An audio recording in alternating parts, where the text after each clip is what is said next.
Manager Walter Smith is able to show faith in exactly the same starting lineup as the one which lost at Motherwell last week, because Gary Stevens has recovered from a muscle injury to maintain his amazing ever-present record for the season. Maurice Johnston is Rangers' leading scorer this season. He scored his 19 goals by the 19th of January and he hasn't found the net since, during a period when he's been affected by illness and injury. And that Aberdeen team reflects some tinkering with their tactical formation. Booth and Van der Ark are on the bench, and Peter van de Ven comes into a four-man midfield with Ian Jess up front beside Hans Hilhouse. And Aberdeen are still without Theo Snelders, so it's a vital match for young Michael Watt. The Scotland under-21 international replaces the injured Snelders for the 12th time this season, and this is only his 20th first-team match. And the referee this afternoon is Mr. Brian McGinley from Balfron, who has been 18 years a Grade 1 official, 13 years on the FIFA list, and he's in charge of this match because the original selection, Kenny Hope, has had to retire early, suffering from an Achilles tendon injury. The most eagerly awaited moment in Scottish football for a very long time has arrived.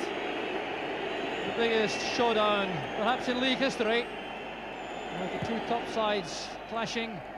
Remember, a draw would give the title to Aberdeen.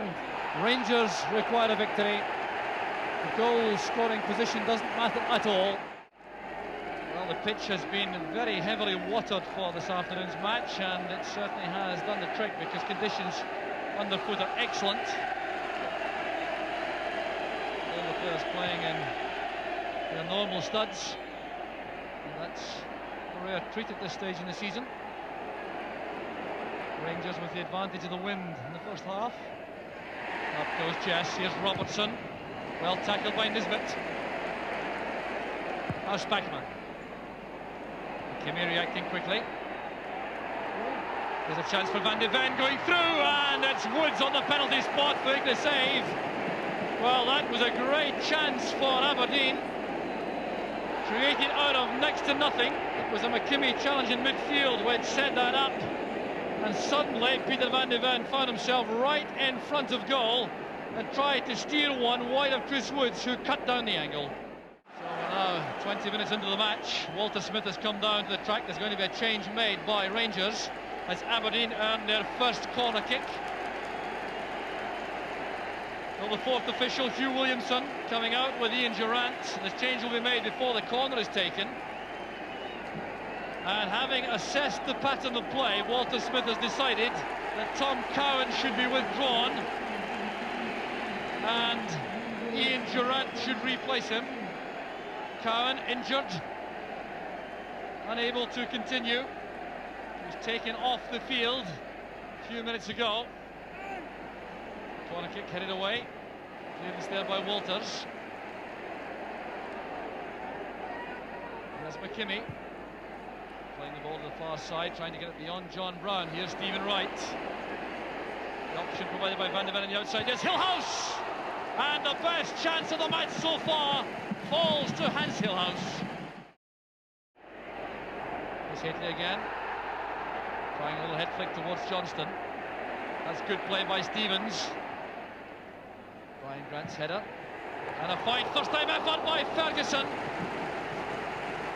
Such power in that right boot, and Ferguson clearly thought the goalkeeper saved that. He's looking for a corner kick, but a goal kick has been given. Up goes Connor.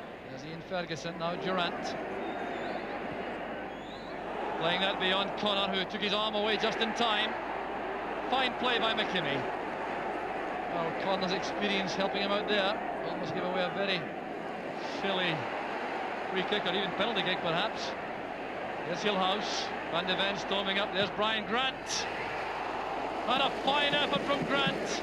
It's a reminder to Rangers they cannot afford to lose concentration for a second in defence. There's Ferguson. Looking strong and busy in midfield for Rangers. Now Walters back on the left. Cross is too high for Hateley. Retrieved though by Durrant. By right only as far as Ferguson. But it was well taken by Ian Ferguson on his weaker foot, the left. Couldn't quite keep it down. This bit again, pumping the ball through the middle. Kimmy knew exactly what he was doing with that header. Connor dropping back to left back with Robertson left upfield for a moment. There's Durant. Hateley. Ferguson. Across it goes to Stevens. Always wants to check onto his right foot though, Gary Stevens. Interception made by Wright. Here's Ferguson.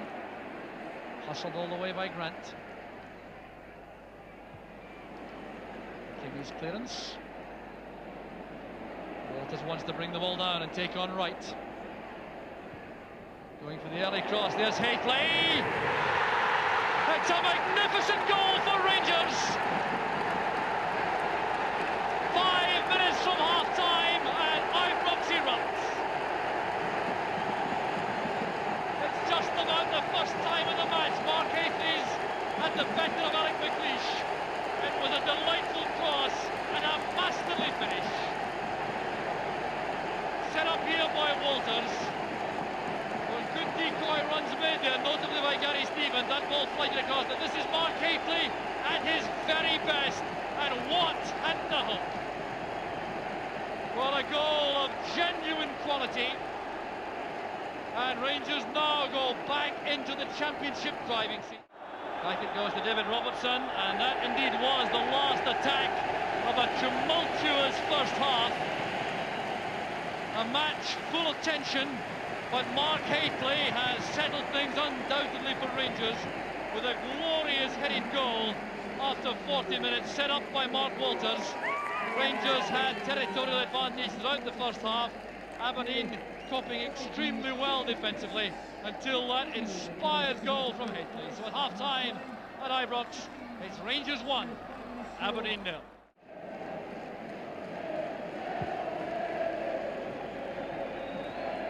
Hateley getting up again. McLeish didn't follow him that time. Here's Connor.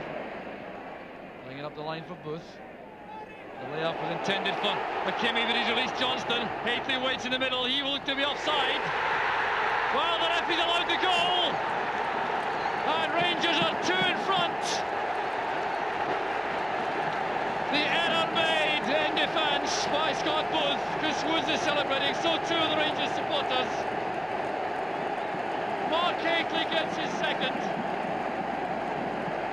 Well, here was Johnston. Now Hateley appeared to me to go into an offside position behind Alec McLeish as the shot was released by Johnston. Watt couldn't hold it, it bounced away from him, and Hateley was first to react to turn the ball into the net. Well, here's Johnston again, playing that beyond McLeish, blocked by Watt. Well, Hateley in a suspiciously offside position, but to give credit to Aberdeen, very few complaints from them. And now they have a major mountain to climb. The goal coming 10 minutes into the second half. There's Jim Bett. Woods in trouble. There's David Robertson trying to keep the shot down. Well, Woods diving in there bravely. It's going to be a goal kick. Aberdeen trying to hit back very quickly, and there's going to be an alteration made instantly by Aberdeen. They're bringing on Willem van der Ark and withdrawing Peter van de Ven, which means they're going to play 3 strikers for the closing stages of the match. That's scarcely a surprise in view of the score. Up goes McLeish with a header. Van de Ven still in the field. The substitution had not yet been made. Well, John Brown, a very tough character indeed. He must be in substantial pain if he remains on the ground like that. Well, let's see how this happened. There was John Brown going for the ball all by himself, and his knee appeared to give way there. No one else involved, and he's clearly in serious trouble. He may have damaged ligaments at the back of his knee. Ali McCoist looking very calm, preparing to come on. Very sad moment for Brown and for Rangers. McCoist has now gone on though to a tremendous welcome.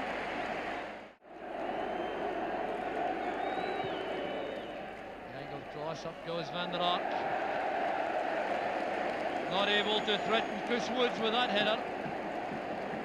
Certainly does provide a new dimension to the Aberdeen attack.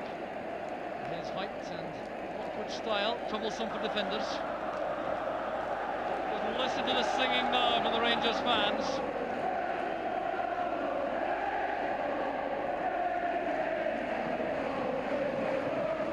So it seems to be all over now. Rangers with his 2-goal cushion. An injury time to survive. Aberdeen still looking for the first goal, never mind the second. And they put so much into the effort, they're beginning to look like weary. They're certainly entitled to that. The whistling going on all around the stadium. The championship going to the very last seconds. Here's Robert Connor. Now McLeish up with the attack. McKimmie on the right.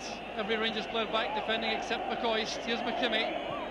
Playing in the low cross. Johnston clears it. This is Stephen Wright. Bett again making the angle on the right. Going inside Hateley. Cross was won by Spackman. Here's Mark Hateley, the goal scoring hero. Looking for McCoist through the middle. The marker is Robertson. That's good play by McCoist. Needed some help though, didn't have any. So Aberdeen have survived that attack. Now they come forward themselves. They must take great credit for the way in which they've maintained their effort right to the end. Never at any stage has the towel gone in. Here's Hillhouse. Stopped by Stevens. And was he fouled outside the penalty area? Yes, by Harlock. It's a free kick to Aberdeen. So a late opportunity for what surely would only be a consolation goal for Aberdeen. Here's Jim Bett waiting for McLeish to arrive. Over it goes. And still the Rangers defence coping well with all these Aberdeen attacks. Every eye now on the referee as the ball is out of play, waiting to see if Brian McGinley will bring this match to an end and make it formally Rangers Championship. There it is! Rangers have won the championship. So Rangers have won the championship thanks to 2 goals from Mark Hateley. One 5 minutes before half-time, a header from the Walters cross, and then 10 minutes into the second half, Michael Watt couldn't hold a shot from Maurice Johnston, and Mark Hateley made it 2. Aberdeen then had no answer. They battled all the way to the end. Rangers defended extremely well despite losing Tom Cowan in the first half and John Brown in the second through injury, but Rangers in the end running out excellent winners and proving themselves to be genuine champions after this very long season.